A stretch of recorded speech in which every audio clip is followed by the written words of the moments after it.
periodic properties. Okay, I'll be dealing with periodic properties and the variations in periodic properties. Okay, now over here, I will say the topic is really very simple. Only the main concept you understand, and then you yourself will be able to answer it. Now, as per the council, these are the things which we have to study. That is periodic properties and the variations in groups and periods. So definitions, I would say these definitions which I mentioned are the atomic size, metallic character, non-metallic character, ionization potential, electron affinity, and electronegativity. These definitions should be given word to word. Okay, so definitions, either it can come for the paper, means the definition is given, you have to identify which term has been defined. So accordingly, you have to answer. Now, definition and trends of the following periodic properties in groups and periods should be studied. And secondly, we are going to deal with periodicity on the basis of atomic number for the elements. So atomic number, by now you will be knowing what's the atomic number and mass number. So based on the periodic table, you have to study. But again, over here, you will be studying only 4 periods and group 2 elements. Okay, students to be exposed to the complete modern periodic table, but no questions will be asked on elements beyond period 4, that is calcium. So calcium, basically the atomic number is 20. So 1 to 20, whichever elements are there, you're going to study them thoroughly. Okay, and among these 20 elements you have to answer for periodic table, so nothing to worry. Then periodicity and other related properties to be explained on the basis of nuclear charge and the shells. Over here I have chalk-listed few things which you can note down so that it becomes very easy for you. Then special reference to alkali metals, alkaline earth metals, halogen groups, and the inert gases to be laid. That will be in groups, which will also be explained over here. So we are starting with, now these things, basically the elements and the symbols you would have done in your lower grades, right? I'm not asking you to learn all of them. As I said, 1 to 20 elements you have to study, means you should know the element, the symbol of it accordingly. Now, this is the periodic table. Normally it's there in the textbook itself they have given. Now, in this periodic table, as I mentioned, period 1, period 2, period 3, period 4 till calcium. So here, as you can see, calcium is having atomic number 20. So till 20, these many elements you're going to study. We are not going to look at the transition elements or any other elements. And talking about the groups, the first 2 groups is mentioned, but apart from the first 2 groups, it is also mentioned alkali metals, alkaline earth metals. So your alkali metals is your group 1, alkaline earth metals, it's group 2. And when we talk about halogens and noble gases, that's group 17, as you can see over here, and group 18, that are noble gases. So I would say the first 2 and the last 2 groups and the 4 periods are going to start. I hope till now it's fine, everyone. Now, in periodic table, normally the elements, as you can see over here, it's mentioned the atomic number is given on top, and below is your relative atomic mass. So your mass number is mentioned below. In few textbooks, it's given vice versa. Okay, vice versa in the sense the mass number is given on top of the element and the atomic number is written at the bottom part, and the symbol is mentioned so that we can easily find out. Now, in periodic table, the elements are arranged as per your atomic number. Now in schools, how we have our roll number. So as per that, we form a queue, right? Over here, the elements are arranged as per the atomic numbers, that is starting from 1, 2, 3, 4, and so on. So as I said, till 20. So you can see how they are placed in the periodic table. 1, that's hydrogen. Then 2 is your helium. Now, as you can see, hydrogen is reflected in 17 also, because hydrogen is having a dual valency. Either it gives the electron or it takes the electron. So depending on that, we place it in both the groups. Normally we consider in group 1 element. Then we have lithium, the third one, which is coming in period 2. Then we have beryllium, that's 4. And then 5, boron, carbon 6, 7, and so on. Now talking about the periods. Period 1, period 2, period 3, and period 4. Now period 1 indicates they have the same number of shells, right? So period 1, the number of shells will be the same. Whichever element is coming in period 1, the number of shells are same. Period 2, 2 shells you will be having. two shells means the electrons are arranged in their shells, right? So two shells. Period 3, 3 shells. Period 4, 4 shells, and accordingly. And now talking about the groups. So group 1 elements will be having one valence electron in the outermost shell. Okay. Now, as we talk about hydrogen, period 1 means one shell and group 1 means one valence electron. So we all agree with it. Now, when we talk about period 2, means two shells will be there, and the group is stating the valence electron is 1. So lithium is also having valence electron as 1. So this part also was done in grade 9. So it will be more clear. Just a refreshing part we are doing it. So again, I'm saying till 20 element, that's number 20 calcium, you're going to study all these elements. Now, modern periodic table is based on modern periodic law. Properties of an element are periodic functions of its atomic number. So atomic number is really very important over here. Now, horizontal rows, as I showed you, they are known as the periods, which are 7 in number, but we are going to study only 4. Vertical columns are known as groups, which are 18 in number, but we are studying the first two and the last two. The groups are classified into 1 to 18. Few of the groups are designated below. As you can see, the alkali metals, which are the elements, basically these alkali metals combined with water to form a water-soluble base known as the alkali. So these pointers can be asked in MCQs. Then alkaline earth metals, the carbonates and oxides of alkaline earth metals are found in Earth's crust and are basic in nature. The halogen, normally we say they are hungry for electrons. Okay, that will be term it. So names comes from the Greek halos and that is salt formers. They form salts and they are electron acceptors. Your metals are electron donors and these halogens are electron acceptors. Then we have inert gas, noble gas. These gases are found to be chemically stable. Why stable? Because our outermost shell is complete. They do not lose or gain any electron. And over here, the valency of noble gases is 0 because they don't have any electron to be given or taken in.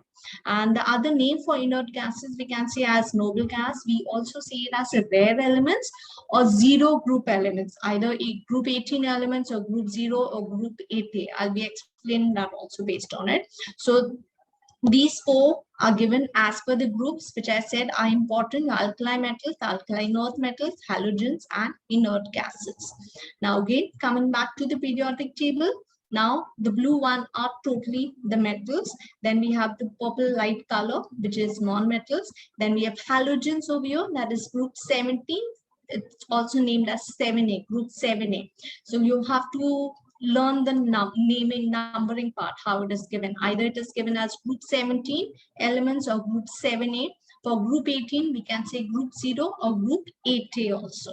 Okay, and these are the elements. There are 6 elements, 6 noble gases given in this periodic table. So group 1, that's 1A, group 2, that's 2A, and so on.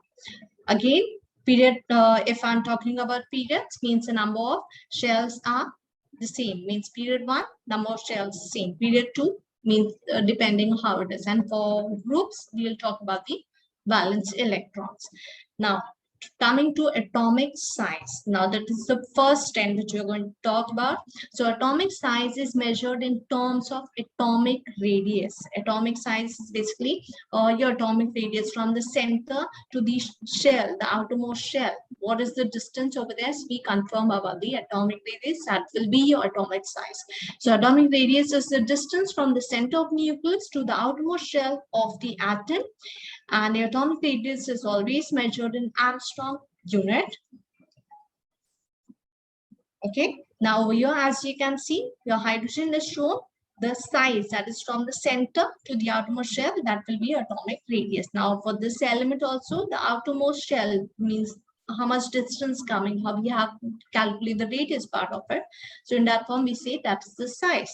Now atomic radius is affected by 2 factors, that is the nuclear charge or effective nuclear charge or the force. So E and F. So not to get scared, all the three things are the same. It is the charge present on the nucleus of an atom. So how much pull it is having, how we have a gravitational pull, just pulling out. So your nuclear charge is basically more effective for the elements, for the electrons which are nearby.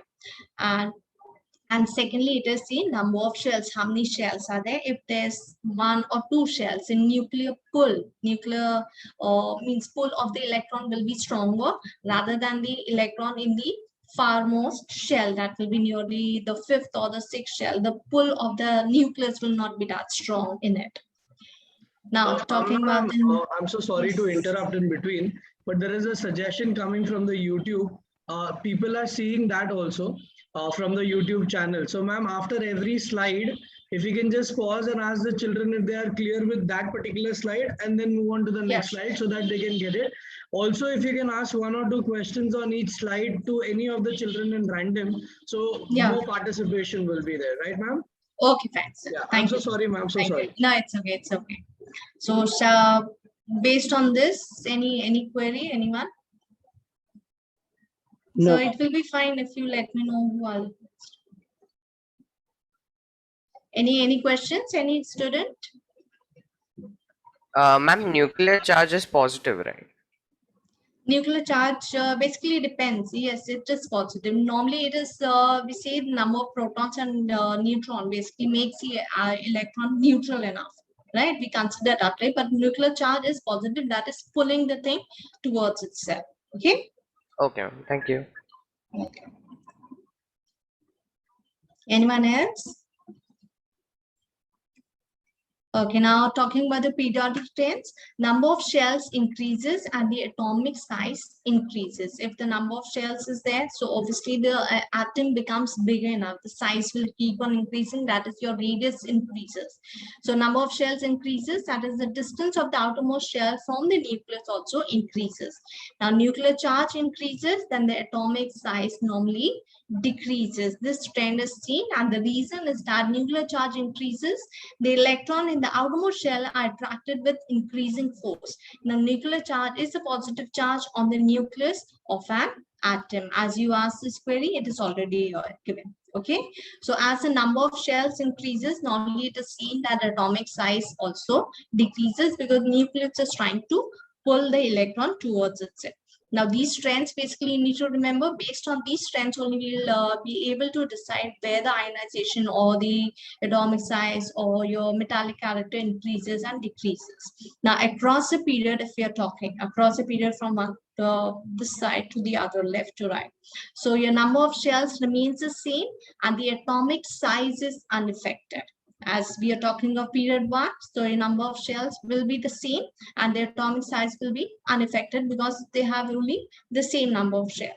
But over here, your nuclear charge increases and the atomic size will decrease. Now, downward group, if you're talking, your number of shells increases. Downward group, we are going top to down.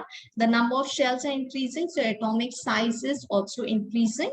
Your nuclear charge increases, so atomic size should decrease, but increases number of shells dominates over the nuclear charge. Hence, the overall atomic radius, that is the atomic size, also increases accordingly. So as the number of shells are increasing, actually it becomes very difficult for the nucleus to have that pull towards the electron over there itself. Okay. Yeah. Now, it is also said when we talk about the noble gases. Now, in noble gases, as you can see in this diagram over here, itself that the elements are arranged as per the period as lithium, beryllium, boron, carbon, nitrogen, oxygen, fluorine, and then you can see neon, but the atomic size is bigger over there. Now, why it happens? Because reason for sudden increase in atomic radius in noble gases, that is in case of noble gases, except the helium, all other gases have octet completed in the valence shell of an atom, so they are structurally stable. So they are stable enough. This arrangement leads to force of repulsion, which finally leads to increase in atomic size. So there's a force of repulsion, which is basically making the atomic size increase. So it becomes bigger enough. So over here, your atomic size is basically from lithium to fluorine, as you can see, it is decreasing as we are checking out for the period. Across the period, it is decreasing. Is it clear till atomic size? Then we can proceed to the metallic and non-metallic character. Can you Yes, ma'am. explain the reason again? The reason again over here, the main point as I have highlighted, now the arrangement as they are stable, the noble gases are stable enough, they are not neither sharing, means neither giving away the electron, neither taking the electrons. So there's a force of repulsion happening in there. So as you can see over here, force of repulsion, because of this, there's a sudden increase in the size of these noble gases. Okay, and if I'm talking of the normal elements, that is strong in period 1, whichever are there, there's a decrease in atomic size. Atomic radius basically decreases because there is a pull of the nuclear charge. The nucleus is trying to pull the electrons more near the electrons which are there in the shell. So that's why the size basically decreases over here. Okay, so as Ma'am, the number of shells are increasing, the electrons are increasing. Now, if I'm talking of fluorine or oxygen, there will be more electrons, right, in the outermost shell. As there are more electrons, they tend to squeeze down. So the nucleus is trying to have more control over these electrons. So it is trying to pull them more intact to them. Hence, the size is decreasing. Yes, Jeff. ma'am, this is because there's like more nuclear charge, right? Here. Yeah, no more nuclear charge based on And it. Okay, the neon nuclear has less nuclear charge. over here, actually, apart from nuclear charge, we have to see that they are stable enough. So there's a repulsion, force of repulsion is there. For that reason, the size basically increases and then they have the outermost shell complete itself. So they are not trying to give or take. It will be more clear if we proceed on. Okay. Okay, ma'am. Yeah. Any more questions? Any more doubts? Over here. Now, metallic and non-metallic character, the elements which have tendency to lose electrons in order to attain the octet in the outermost shell is known as the metals. So normally metals are the ones which are ready to lose the electrons, give away the electrons, because in the outermost shell they have either 1 or 2 electrons. So rather than taking more electrons, that will be 7 or 6 electrons to complete the outermost shell, it's better they give out the 1 or 2 electrons, 1, 2, or 3, depending on how many electrons are there.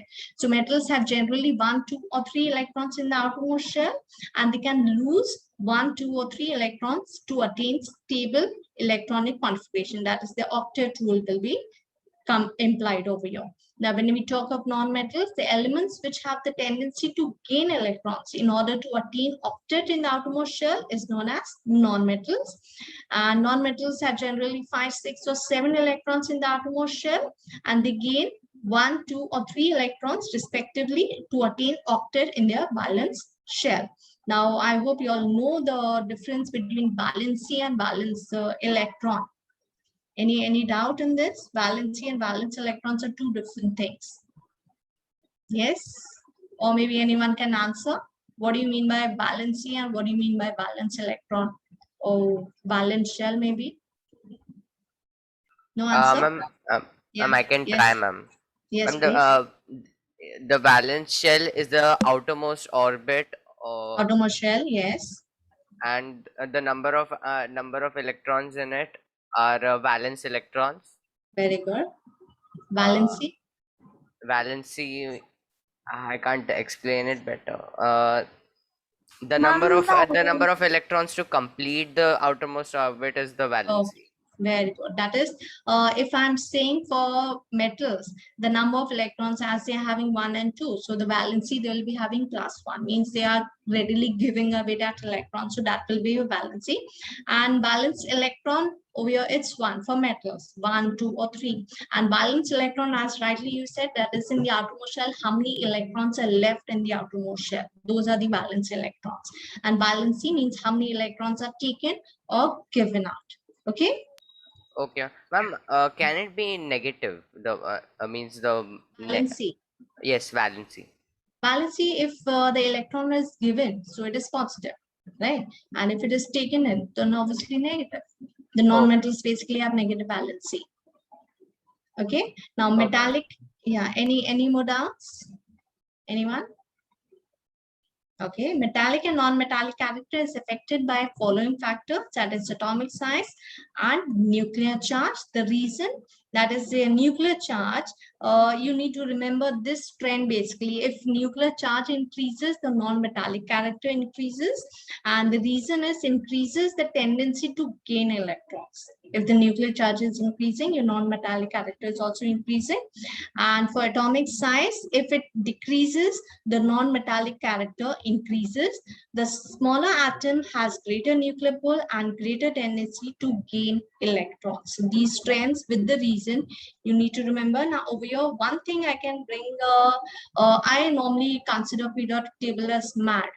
I know the word will be like my teachers calling it mad. Later you will be agreeing to what I'm saying, and this word mad will basically help you to learn the periodic table. So just mark this word MAT. So periodic table is mad, and it will really help you to understand the whole thing. Means learn the thing within a minute. Okay. Now here, metallic character. This is just the structure of your periodic table, how it looks like. Okay, I have not written the elements inside. Just a structure. Your metallic character, if I'm talking from top to down, okay, there's an increase in metallic character. So it is increasing from top to down in a group. Okay, when I'm talking in a group, if I'm going from down to top, your non-metallic character basically increases. Fine. And your increasing metallic character, if I'm talking of a period, that is from left to right, across the period, your non-metallic character increases, and the opposite way, if we say, increasing metallic character is seen. Now, as we move from top to bottom, the non-metallic character decreases because number of shells increases as electrons are added in new shells. With increase in atomic number, nuclear charge also increases, but increase in atomic radii dominates over the nuclear charge. Means it takes its place, doesn't let it happen the other way. So your nuclear charge increases, but increase in atomic radii, your atomic radii dominates over the nuclear charge. Thus the overall effect is that non-metallic character decreases from top to bottom from a group. Now as we move from left to right, the non-metallic character increases because your metallic character is basically decreasing over there. So atomic size decreases as electrons are added in same shell. Due to decrease in atomic size, the nuclear attraction for outermost electron increases. Thus, it increases the tendency to gain electron rather than to lose the electron. Thus, overall effect is that non-metallic character increases from left to right. Okay. Now, any doubt over here? These actually the brief questions won't be coming. This is only for your understanding. I'll be informing you which type of questions will be asked based on this topic. Okay. These just the pointers I have noted down so that you can just note down these things. It will be very easy enough for you all to prepare. Okay. Now, for group 15, nitrogen, phosphorus, arsenic, this is not to be asked, just for your reference I gave it over here. As we move from top to bottom, non-metallic character decreases in group 15, that's 5A, nitrogen being most non-metallic element, while bismuth is the most metallic element. Now, as we move from left to right across the period, your metallic character decreases. So in third period, sodium is most metallic element, while chlorine is the most non-metallic element. So when I'm moving from left to right, as you can see, your metallic character is decreasing and your non-metallic character is increasing over there. At the right side corner, we have non-metallic element, or stronger non-metallic element. Okay. Yep. Now, if you remember, I said MAD, periodic table is MAD. So MAD to remember, basically we all go MAD to remember the trend across the period, that is your metallic character and atomic size decreases. Hence I said MAD, your metallic and atomic size will decrease. So MAT across the period. When I'm going across the period left to right, periodic table is MAD. Now, MAI, that is from top to bottom I'm going. So metallic atomic size is increasing. Okay, to remember you need to remember this trend, that is metallic and atomic size increases down a group. So just make a note of this, MAD and MAI. If these two things are there, the other trends which we are going to study about your ionization potential, your electron affinity, electronegativity, all will fall in this. Means it will be really that clear for you. So again, MAD, that's a metallic character, and your atomic size. D is for decreases, so it decreases across the period, and MAI, your metallic atomic size, increases down the group. Okay, any doubts till here? Yes? Nobody? I hope till here it's clear. If not, then we can proceed. Okay, now ionization potential. Now ionization potential, normally students do make mistake to understand. They get confused with the electron affinity and ionization potential.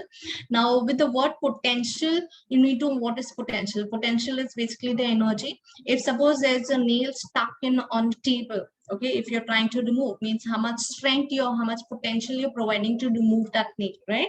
So your ionization potential is somewhat like that only.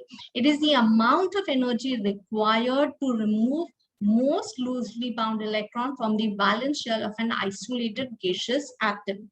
Okay, suppose if I'm having an atom on my hand, okay, so ionization potential, if the electron is on the first shell or the second shell, what do you think your ionization potential will be, more or less?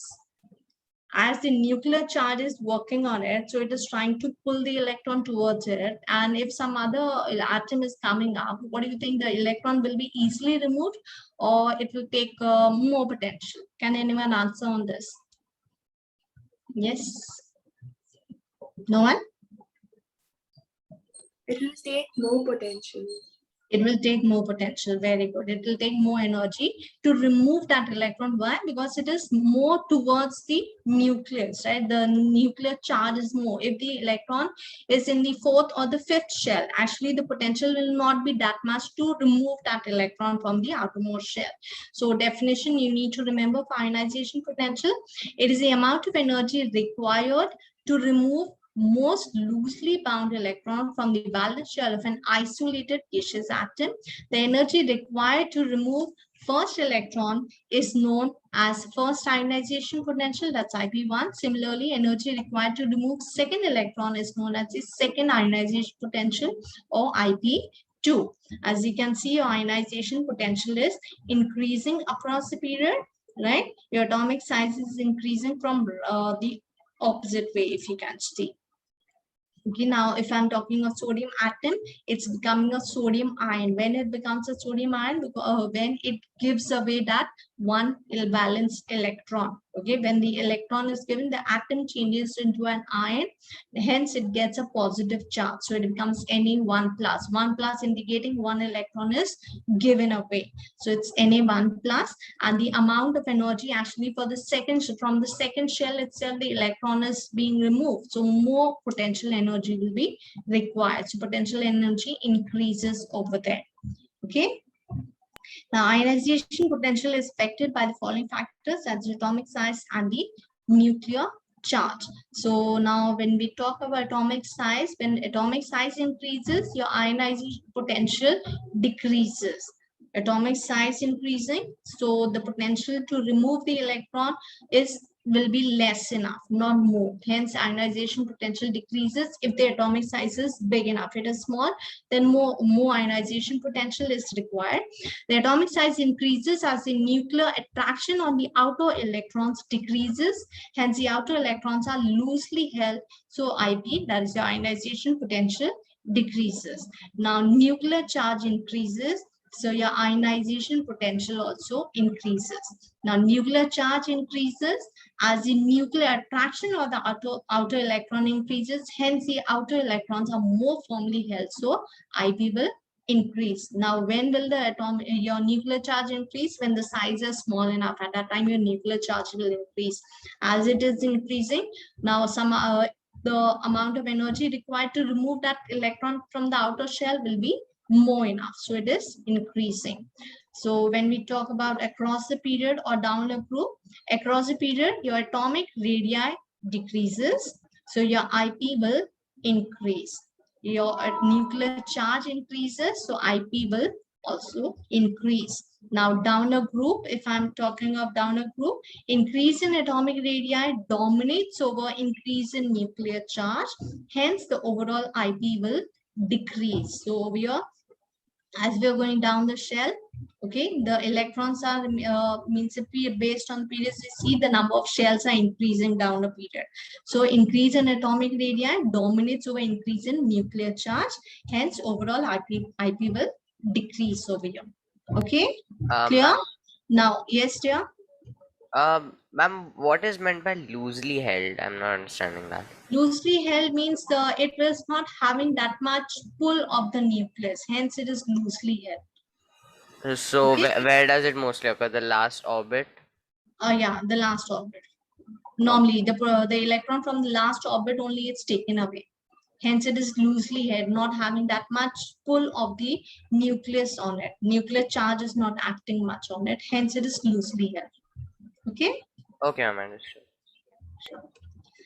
So the energy required to remove the first electron is known as first ionization potential, that's E1. And the energy required to remove the second electron is known as the second ionization potential, that's E2. So E1 is less than E2 and less than E3 and so on.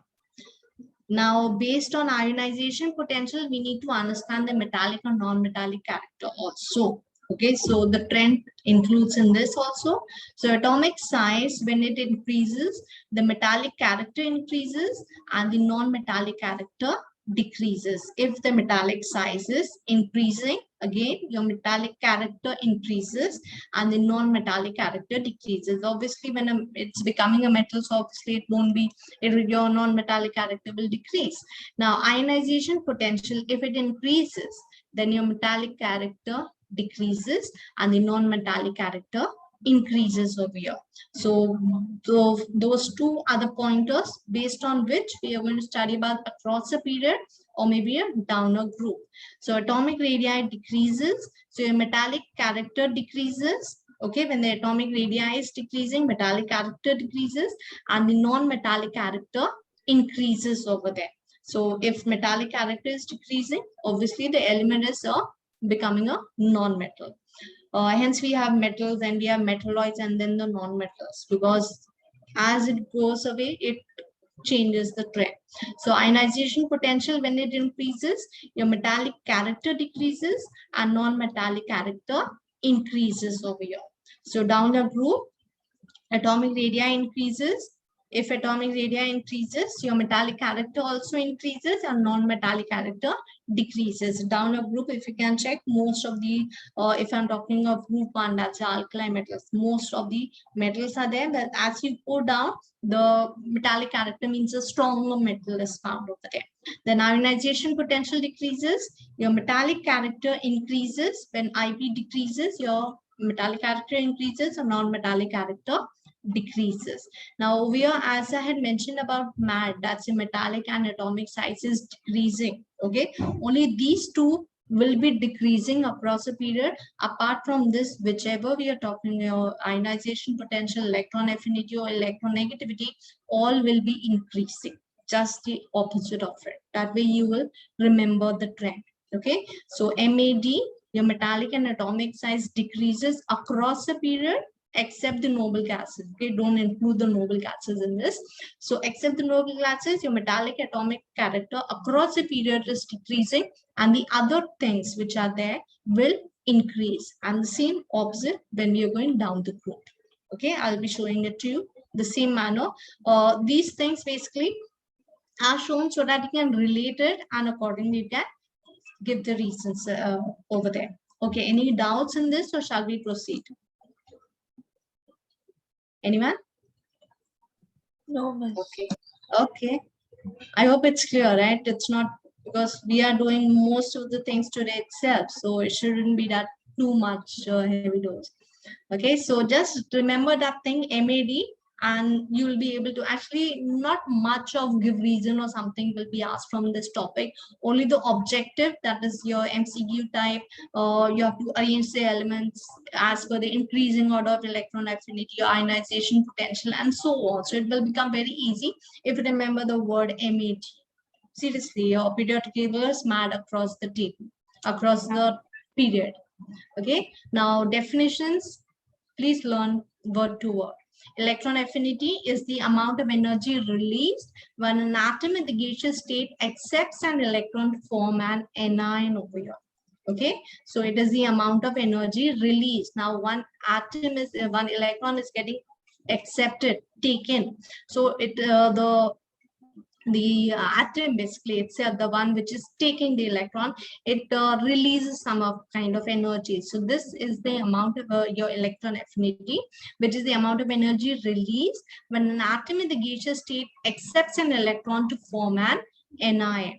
Okay, now if I'm talking of chlorine, I hope you all know what's an anion. Any doubt in anion? Anyone? What's an cation? What's an anion? A simple thing I can tell you, if you actually further, we will be discussing about cation and anion. Normally students do get confused. What is an anion? What is a cation? So cation, as you can see, cat, you remember cat, there's a positive in their eye. So we can say those are the positive ions, and anion is a negative ion. I studied in class 8. Yes. Yes, we have studied in class 8 also, 8 also, 9 also. But yet in grade 10, I have seen many students getting confused in what's the cation, anion, what's the anode, cathode. We will be discussing in later chapters also this. Okay, now over here, just remember anions are the negative radicals, negative charged electrons. Okay, so in chlorine, it takes one electron. As it is taking one electron, it's becoming chloride, that's Cl1 Sir, minus. can I talk with you, sir, Mitesh, sir? Sir, I studied in class 8, sir. Please make video on YouTube. Identities chapter. I didn't get you. What? Yes, yeah. You're saying something? Okay, so your negative sign indicates that the energy is released. So your chlorine atom, and it becomes a chlorine ion by accepting one electron. So this one electron over here, as you can see, it is getting accepted. This electron is taken in by the chlorine so that the outermost shell will be stable enough. As the outermost shell is stable, it is becoming an ion. So chloride ion normally we say. Okay, chlorine atom changes to a chloride ion, not a chlorine ion. It is chloride ion, De should come over here. And as you can see, for electron affinity, the amount of energy released when an atom in the gaseous state accepts an electron to form an anion. So electron affinity basically increases across the period, okay, from left to right, and it increases in your group, that is from below to the top. There is an increase seen in the electron affinity. Okay, so electron affinity is affected by two factors, that is the atomic size and the nuclear charge, which is explained over here. So atomic size increases. So if it is increasing, your electron affinity is decreasing. Okay, now reason, electron affinity is the tendency of an atom to accept the electrons. A small atom takes up electrons more readily than a large number, as nucleus have greater attraction on the electrons. Okay, so atomic size increases, your electron affinity will decrease. And if the nuclear charge increases, your electron affinity also increases. Okay, and the reason your nuclear charge increases, similarly increases the tendency of the atom to accept the electrons. Fine. So if your atomic size is increasing, your electron affinity decreases as per the size, and nuclear charge, if it increases, the electron affinity will increase. So across a period, your atomic radii decreases, so electron affinity also said as EA. So across a period, atomic radii decreases, so electron affinity increases, and nuclear charge increases, so electron affinity will increase over here, that is across a period. Now donor group, increase in atomic radii dominates over increase in nuclear charge. So atomic radii is dominating the nuclear charge, hence the overall electron affinity will decrease. Donor group. Okay, so down a group, your electron affinity is decreasing. Across the period, it is increasing. Clear? Fine. Electron affinity, everyone. Again, your MAD is decreasing. Your electron affinity, ionization potential is increasing. Yes, dear, you called up. Ma'am, actually, this is pertaining to ionization potential. Since helium has the highest ionization potential, I didn't understand why it has so, even if it does not donate or accept electrons. It is in the category of the noble gases, right? Noble gases are not following that trend. Normally, what happens? I already showed you the reason over there, so it is also following the same reason accordingly. Means all of a sudden there's an increase seen over there. They are going against through it. Okay, you want me to show the slide again? I won't mind. Shall I? No, ma'am. Yes. Okay. So electron affinity of fluorine is less than that of chlorine, as fluorine has very small size. Due to there is a greater repulsion between the electrons already present in the valence shell and the electrons to be added. As a result, there is lower attraction for the new electrons. Hence, fluorine has lower electron affinity as compared to the chlorine. As you can see in the graph itself, from fluorine, you can check over here across the period how it is going. The fluorine is having more kind of means your fluorine is having lower electron affinity compared to your chlorine. It is showing a higher electron affinity and so on. Now electron affinity of neon is 0, as the noble gases have stable electron configuration as the octet state. So these gases find it difficult to accept any electron. Neither they give the electrons, neither they accept the electrons for neon or other noble gases, noble elements. Okay, now for fluorine, as you can see, the electron configuration is 2,7, and for fluorine it is 2,8,7. So as the number of shell increases, so accordingly the other things also varies accordingly. Now coming to electronegativity, till here it's clear, right? Electron affinity, ionization potential we discussed, metallic and non-metallic are also done. Now electronegativity, it's the tendency of an atom to attract electrons to itself when combined in a compound. So whenever an electron is combined in a compound, means how many it is combined. So based on that, we decide how much electronegative is the element. Okay, when the atoms combine to form a molecule, then it may result in either complete transfer of electron or may involve mutual sharing of electrons. So either transfer is happening from a metal to a non-metal, or maybe a mutual sharing is happening. As you can see, for a hydrogen and hydrogen atoms, they share the electron, they form a molecule, that's our H2, right? So the same way, either transfer is happening, that is basically from metal to a non-metal, and the sharing is also happening over here. So if complete transfer takes place, then it is an ionic bond, and if sharing of electron takes place, then it is a covalent bond. Now this will be studied in the next chapter, that's a chemical bonding. Okay, so ionic bond where the ions are formed. As I gave you the example, from a metal to a non-metal, the electron is getting transferred. So we get ionic bond or the electrovalent bond, and covalent bond where the sharing of the electrons is happening. The like oxygen, they're sharing the electron, forming a molecule, that's O2. Now, electronegativity is affected by the following factors, as the atomic size and nuclear charge. So whichever we have discussed, everywhere we are discussing about the atomic size and the nuclear charge. And because of this, across the period, what's happening, and down the group, what's happening in it. Okay. So electronegativity is increasing now, as you can see. Why it is increasing? Because from metal to non-metal we are going. So non-metals are basically the ones which are more electronegative. So electronegativity is increasing across the period.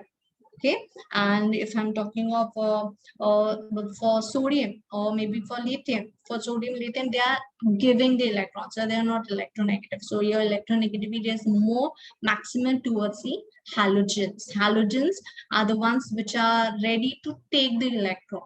Okay, now periodic trends based on it, your atomic size increases, so electronegativity decreases. As the size is increasing, the electronegativity is decreasing. The reason, a small atom takes up the electrons more readily than a larger atom, as nucleus has greater attraction on electrons. And for nuclear charge, if it increases, the electronegativity also increases. Increase in nuclear charge, so more electronegativity. Nuclear charge increases, similarly increases the tendency of the atom to accept the electron, because if they're falling short of electron, so the nuclear will try to pull the other electron towards itself. Now, across a period, atomic radii, if it decreases across a period, as we said, MAD, so your atomic radius is decreasing across a period, so electronegativity is increasing, and nuclear charge increases, so electronegativity also increases. Down a group, increase in atomic radii dominates over increase in nuclear charge, hence overall electronegativity decreases. That is down the group.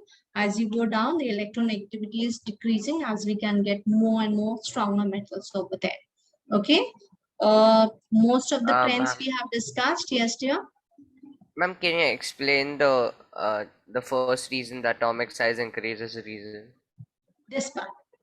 Yes, ma'am. Okay. Now, your atomic size increases. If there is an increase in atomic size, so electronegativity will decrease as a small atom or smaller atom takes up electrons more readily than a larger atom. As the size of the atom increases, they won't be taking that many electrons. If the atom is small enough, so it will attract more and more nucleus, more electrons to it. The nucleus will be readily taking the electrons. So the size, if it is bigger enough, so their negativity is decreasing, means it is not readily taking those electrons. We have to apply some chemical reaction to it. Ma'am, more atoms means More shells. more shells. Yeah, the size will increase as the number of shells are increasing, right? Hmm. So a smaller atom indicates smaller number of shells. Okay. Okay, ma'am. Yeah. Any more doubts? Okay, just for your reference, I wrote this. Now for group 1, that's 1A elements. We have lithium, sodium, potassium, rubidium, cesium. That's electronegativity given. That's for lithium 1.0, sodium 0.9, and potassium 0.8. So in a group, as we move from top to bottom, electronegativity decreases as atomic size is increasing over here. In a period, as we move from left to right, electronegativity increases as the atomic size is decreasing. If you remember, we had discussed in the first only, the atomic size is decreasing. By the time you reach to fluorine, the size becomes much smaller. So elements with high electronegativity are considered as non-metals. The most non-metallic element of the periodic table is fluorine. Please make a note of it. The question can be asked, give the name of the most non-metallic element in the periodic table. That's fluorine, most non-metallic, as it has maximum electronegativity of 4.0 on Pauling scale. The values of electronegativity decides the nature of covalent bond, whether it is the polar or a non-polar covalent bond. This will be done in the next chapter, basically, where polar and non-polar covalent bonds are formed. Okay. Now, difference between electronegativity and electron affinity. Now, before we proceed to the difference, one thing you need to remember, your ionization potential and electron affinity are not the same, okay? Not the same thing. So don't get confused that one is this, that the other will be. They are not opposite also. They are totally different. Now, talking about electronegativity and electron affinity, the differences can be asked. In the sense the definition part is given. You have to identify whether it's electronegativity they are talking of or electron affinity they are talking of. So electronegativity is the tendency of an atom to attract shared pair of electrons towards itself in a molecule. So shared pair of electrons are pulled towards them. And electron affinity is the amount of energy released, means the amount of energy given away when an electron is added to an isolated gaseous atom so as to form an anion. Electronegativity is the property of bonded atom, and electronegativity is the property of an isolated atom. Electronegativity is the simple number and has no unit in it. Electron affinity has unit, that's kilocalories, or maybe you can say mole. That will be done in mole concept chapter. Now, electronegativity, it changes in a period and in a group is quite regular. So in a period, if you go across a period, there's a change seen in it. Electron affinity does not change regularly. Okay, now there's a relation between your ionization Ma'am, potential. Yes, dear. Sorry. ma'am, Yeah. on the last slide, ma'am, what was isolated atom? Isolated atom, which is not gaseous atom, the atoms which are in the gaseous form. And the isolated means they are on their own, they're out there. Okay, They are on their own. I'm not means understanding. randomly available. Oh, okay. Now, IP is ionization potential, electron affinity, and electronegativity. I just gave the short form so that it becomes easy for going through it. Now, higher values of IP indicates that it is difficult to remove an electron from an atom. Hence, greater electron affinity will be there.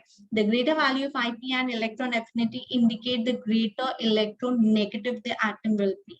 Elements with small size, such as halogen, have high value of IP, your ionization potential, electron affinity, and hence these elements have higher electronegativity. Elements with large size, such as alkali metals, have less ionization potential, electron affinity, and electronegativity. So elements with larger size have, like the alkali metals, having less all these three. Okay, difference between them. So ionization potential is a property of an isolated gaseous atom.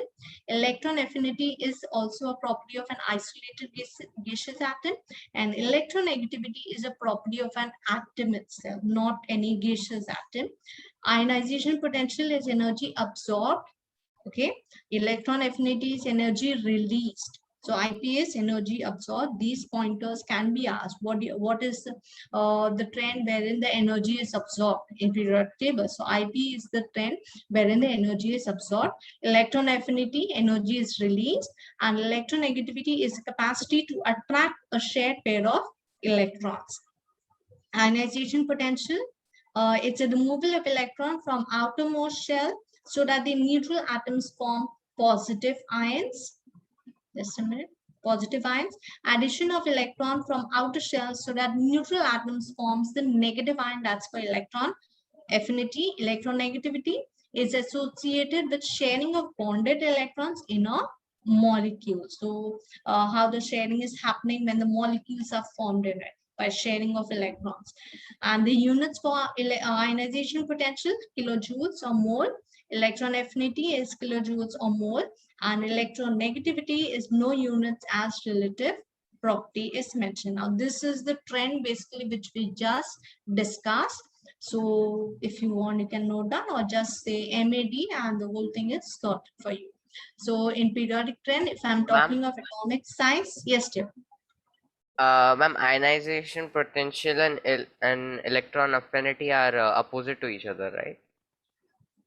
We won't say they are opposite, but ionization potential is basically what? The amount of energy required to remove an electron. It is removing an electron. And electron affinity is what? It's when an atom is getting added to some other atom, so amount of energy released. So we can't say it's that exact opposite sort of thing. Okay, it is Okay. happening for some other, means some other electron is getting added to the atom. So this atom where the electron is getting added, it is releasing the energy. Electron affinity, release of energy. But if I'm talking of ionization potential, potential is the amount of energy required to remove that electron. Okay. Okay, I'm understood. Yeah. Now we are in periodic trends for across the period and downward group. Okay. Just make a note of all these things. Now over here, MAD, as I said, metallic character, atomic radii decreases from left to right across the period. Okay, so as I said it before, also MAD across the period. Okay, except the noble gases. So metallic atomic size is decreasing, but your IP is ionization potential, electron affinity, electron negativity is increasing across the period. Other things are increasing. The 5 trends which I told you. So 2 are decreasing, other 3 are increasing. If I'm going down a group, your MEI is happening. Your metallic atomic size is increasing down a group, and the other things will decrease. So that word MAD, as I said, it's important. So this way you can learn the trend. So just remember the elements which are there, 1 to 20, how they are arranged, and then accordingly with the word MAD, you can just, you'll be able to make them arrange in a proper ascending or descending order. Mostly for periodic table, the elements are asked, means you have to arrange the elements in proper order. From increasing order means increasing ionization potential or decreasing electron affinity. The elements will be given and multiple choice will be there. So all you have to understand and answer accordingly. I'll be giving you those questions, types of questions. Okay, now coming to difference. Alkali metals and halogens. Alkali metals, that's 1A elements, and halogens 17 7A elements. So elements of alkali metals are like lithium, sodium, potassium, rubidium, cesium, francium, but we are going to study only till potassium. Halogen, fluorine, chlorine, bromine, and iodine. Then valency of alkali metals. So we have both the things are univalent. Okay, alkali metals or the halogens, they are univalent, having one univalent because valency is 1 for both of them. For alkali metals, it's +1, and for halogens, it's -1. So hence we are saying univalent. But in alkali metals, we have 1 valence electron, and for halogens, we have 7 valence electrons. Okay, but the valency over here is 1 for alkali metals, and for halogens it's 1. Hence we say univalent. Hence I asked you before only, do you know the difference between valency and valence electron? So here is the difference over here. So now nature of alkali metals, they are highly reactive and they are highly electropositive. Okay, but halogens, again we can say they are highly reactive. So these two are the common points for alkali metals and halogens, that both are univalent and both are highly reactive. Now difference comes that your alkali metals are highly electropositive and halogens are highly electronegative. They are hungry for electrons, basically we can say. Halogens, they are ready to take the electrons. The alkali metals are light, soft metals, metallic in nature, and the metals are soft, hence can be cut with a knife, as you have seen the experiments Ma'am, also. Yes, dear. ma'am, but you said they donate electrons, halogens. Alkali metals donate electrons. Halogens accept the electrons. They Alkali metals, have 7 available in the outermost shell. 7 valence electrons. So rather than giving 7, Oh, okay. it's better they'll take 1, right? Yes. Why will they give 7 electrons? Yes, Yes ma'am. or no? Yes. So they want to complete the outermost shell. So they need only 1 electron to complete that shell, right? So rather than giving away, okay, they are not that, what I say, able to donate 7, okay? They also mean enough. They'll say, why should I give 7? I'll take 1 only now. So they'll take Okay. the 1 electron. So they are hungry for that electron, we can say, hence they are ready to take it. So as I was discussing, your alkali metals are highly electropositive and your halogens are highly electronegative. Okay, it means they have the negative charge, and normally the halogens, when they are taking the electron, the name of it changes. They become chlorine becomes chloride, iodine becomes iodide, that way. And your alkali metals are light, soft metals, metallic in nature. And the metals, as I said, they are soft, hence can be cut with a knife. They are very active enough. Even a small piece of sodium metal, if you just put it in cold water, you will see how violent it is. Okay, and your halogens are normally non-metals. They are gaseous form, that is chlorine and chlorine are seen in gaseous form. Liquid is bromine, and solid, normally only the iodine you can be get in solid form. Otherwise, normally your gaseous form they are seen the halogens, the non-metals. Then conductivity. Metals are good conductors of heat and electricity, but your halogens are non-conductors of heat and electricity. There are few exceptions also. Okay, we'll be discussing that. Okay, reducing and oxidizing in nature. Any idea what do you mean by reducing and oxidizing nature? Anyone? What do you mean by reducing or oxidizing nature? We have done this in lower grades also. Anyone? Oxidizing basically is a nature wherein the oxygen is getting added in a reaction. Okay, if Ma'am, the oxygen is getting addition of added in a oxygen. compound. Ma'am, Yeah, the addition of addition of oxygen or reduction of hydrogen. No, removal we can say. Removal. Either oxygen is getting added or your hydrogen is getting removed. We say that oxidation is taking place, right? If I'm talking of reducing reaction, wherein your hydrogen is getting added, where the reducing reaction is there. This is there in other chapters basically over here as it came up, so I'm explaining it here. Okay, now alkali metals are basically termed as a strong reducing agents because they are electron donors. They readily give away the electrons and they are strong reducing agents. They have one valence electron which is easily removed from the outer shell. For this reason, they are termed as strong reducing agents. And for halogens, they are strong oxidizing agents. They are electron acceptors. They are readily taking up the electron. Electronegativity, alkali metals have low electronegativity. Electropositive character basically increases from lithium to cesium. Then halogens are highly electronegative, and electronegative character decreases from fluorine to iodine. So fluorine is the strongest, means having more electronegativity in it. Reactions with non-metals, electrovalent compounds form, that is NaCl, KBr, sodium chloride, potassium bromide, ionic hydrides formed like LiH, NaH.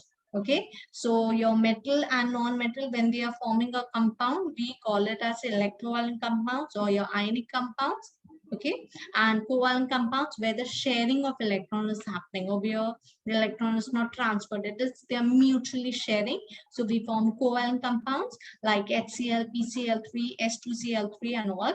Covalent hydrides wherein your hydrogen is getting added. It's like HF, HCl and HBr. Now, if you can note down at the end, I mentioned for alkali metals, your LiH, lithium hydride, sodium hydride, your hydrogen is taking the negative valency over here.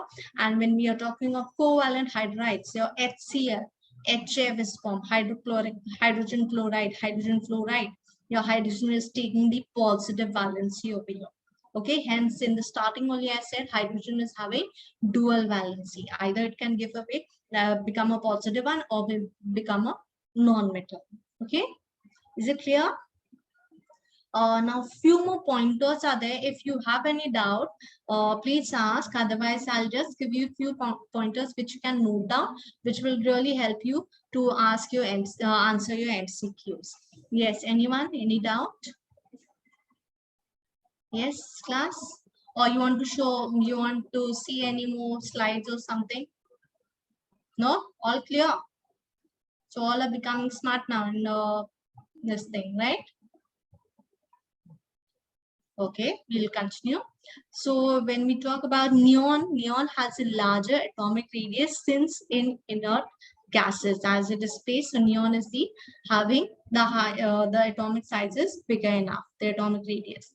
Helium has the highest ionization potential, while cesium has the lowest, and francium is basically the radioactive element. Okay, so these things you can note down. Your helium is having highest IP and cesium is having the lowest one. Then metals lose electrons and generally have low ionization potential compared to non-metals. Okay, metals lose electrons and generally have low IP compared to non-metals. Neon has electron affinity 0. Okay, neon has electron affinity as 0. Since noble gases with stable electron configuration find it difficult to accept the electrons. Now, electron affinity is highest for halogens and least for alkali metals. Greater the value of electron affinity, more electronegative or more oxidizing is the element. Okay, so the question will be like, if the EA, your electron affinity is greater, so do you think it will be more electronegative or more electropositive? So you should be quick enough. It will be more electronegative or more oxidizing is the element. Now, non-metals have high electronegativity. Fluorine is the most electronegative element, while cesium is the least. I hope you all are noting it down. Then noble gases have complete octet and hence do not attract electrons. Now, these few pointers I just gave it for your reference. Now, oxides varies from across a period and down a group, how it changes. Now, in oxides, if I'm talking of across a period, they are strongly basic to strongly acidic. Okay, from a base we'll start and they will end up becoming an acidic, strong, the oxides of it. Okay, the elements which are reacting with oxygen, they form the oxides. So from strongly basic to strongly acidic when they are going across a period. Now down a group, if you are going to opt it out, the acidic to the oxides, from acidic to basic it becomes. Okay, now hydroxides are strongly basic to amphoteric and less down a group, less basic to strongly basic. Now oxyacids, from across a period, weak oxyacids to strong oxyacids, means the acids having oxygen in it. Then down a group, strong oxyacids to weak oxyacids. And now hydrides, we also discussed regarding hydrides before. They are strongly basic to strongly acidic and less acidic to more acidic, we can see. Okay, now any doubts? Yes, Les? No doubts, all clear? Doubts, ma'am. Okay, great. So I hope you understood and do remember the word MAD, which I mentioned. Okay, now in periodic properties, these are basically just giving you a recap of whatever we have studied. So if I'm talking of electron shells, across a period, number of electron shells remains the same. Valence electrons increases by 1, electronegativity increases, ionization potential increases, electron affinity increases, metallic character decreases, your atomic size also decreases, your non-metallic character, obviously if metallic is decreasing, a non-metallic will be increasing over there. That is across the period. Down a group, electron shells increase by 1 and the valence electrons remains the same. Electronegativity decreases down a group, ionization energy decreases, electron affinity decreases, character, that's a non-metallic character, decreases, and metallic character will increase down the group. Okay, now few merits and demerits. Merits, it's like it's totally, your periodic table is totally based on atomic number. Position of elements are related to electronic configuration. Periodic properties show gradual variation at regular intervals. It's easier to remember, understand, and reproduce. So this is easy enough. Only the trend you have to understand, and based on that you have to arrange the elements accordingly. Now demerits, position of hydrogen is not satisfied. It is seen in group 1 also, in group 17 also, and it fails to accommodate inner transition elements. We are not dealing much with it, and few elements are not arranged according to their electronic configuration. There are very few ones which we are not looking into. Okay, as for your grade 10, only this much. Okay, yeah, over to you, Mitesh sir. It's almost done. Any doubts or something, do let me know. Regarding notes, we will be providing you, and the paper also based on the MCQs, based on these trends will be asked mostly. Perfect, ma'am. Guys, any doubts, please go ahead. Ma'am, if you can stop screen sharing. Yeah, sure.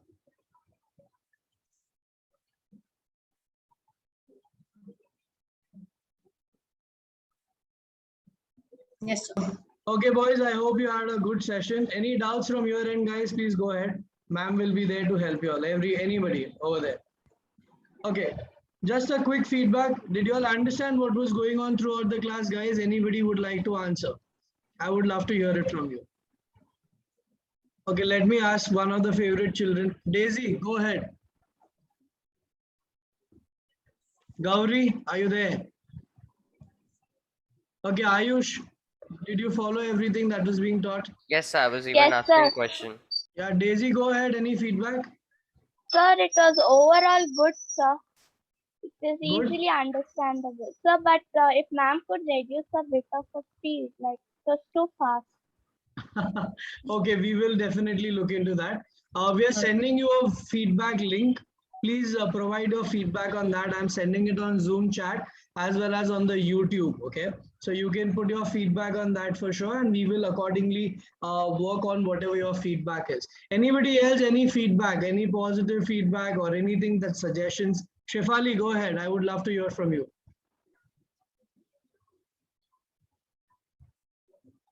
Shefali, are you Yes. there? Yes, go ahead. Yes, please. sir. The classes are amazing, sir.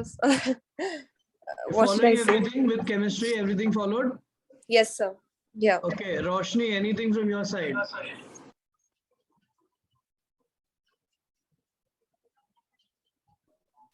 Emma, Roshni, Kenas, come on. Yes, Roshni. Yes, sir, the class did everything. Great. Where are you from, Roshni? Sir, I'm from Ranchi. Ranchi. Okay. Kenas, how about you? So the class is really good. I can able to follow each and every topics clearly. It's Perfect. really good. I am enjoying that. So, Thank you so much, Kenas. Happy to hear. Where are you from? You said Kenas? I'm from Kerala, sir. Kerala. Kerala. Okay, okay, okay. Rudra, are you there? Krish Ved. Yes, sir. Yes, Rudra, go ahead. Yeah, so the classes were awesome. I understood everything. My doubts are cleared. Like Very good. I had problems in understanding those properties, but because of ma'am self, I understood everything. Okay, your chemistry also, everything fine? Yeah, sir. All clear, no? Rosh, this Yes, one, sir. Krish Ved, anything from your end? Okay, we're sending you the link on this group as well as on the YouTube. So kindly put your feedback over there. And tomorrow morning, we are going to send you the link for your test on the topic that we have studied today. Am I right, ma'am? Yeah, yeah. Yeah, so tomorrow morning, 10:30, the test mostly will be live. So kindly go on to the link. Kindly go on to the test ka link, fill up your test, whatever your points are, you will come to know immediately. And then the next week, when we meet again at 11 o'clock, when your next class is. Ma'am, what topic are we doing next week? Chemical bonding. Okay, chemical bonding is your next topic, guys. So next week when we are meeting again, that time ma'am will discuss with you your the paper which you write tomorrow. Okay, and the ones who are with us right now, brilliant. The ones who are not with us, today was a free session. The next time, if you want to be a part of it, it's not going to be free, neither on YouTube. So what you need to do is, you need to go to the Roughbook app and fill up the subscription, and you can become a part of it. So see to it, you go onto the Roughbook app and you become a part of it for the next class. So I have sent the link on both as well as Zoom on the YouTube channel. Kindly give us your feedback and we will accordingly work on that. Okay. So I'm not able to view the free videos in your app. In the app, Bacha, which video are you looking out for? So the maths videos. So maths all are not free, only few of them are free. Yeah, If so you the want few to- ones I'm not able to see any. You have to go to the study material. In that you have to click on videos. Did you do that? Yes, I did that only. So take down this number 915-295-8335. I have put it in the chat box. Take the Okay, number, sir. call them up and they will guide you then. Okay. Okay, sir. Thank you, sir. Sir, what is the I'm final also date? putting the feedback link in the description of the YouTube channel. So and also on the chats in the courses and the WhatsApp group also. So kindly fill up the feedback form. Yes, something from your side yet? Sorry for interrupting, sir, but I was asking what is the final date for submitting the test? You can submit by next week also, by Sunday 11 o'clock next week, so that before ma'am discusses the paper, you finish the test. Okay, it will be open for the whole month, so you can attempt n number of times, so you get enough practice there. All right. Okay, I'm ending the session from my side. I hope you enjoyed, guys. See you all at 3 o'clock for the topo map, which again is free for everybody on the YouTube over there. Join. It is Mr. Paul Machado who's going to be teaching topo maps. So see you all at 3 o'clock. Bye bye. Take care.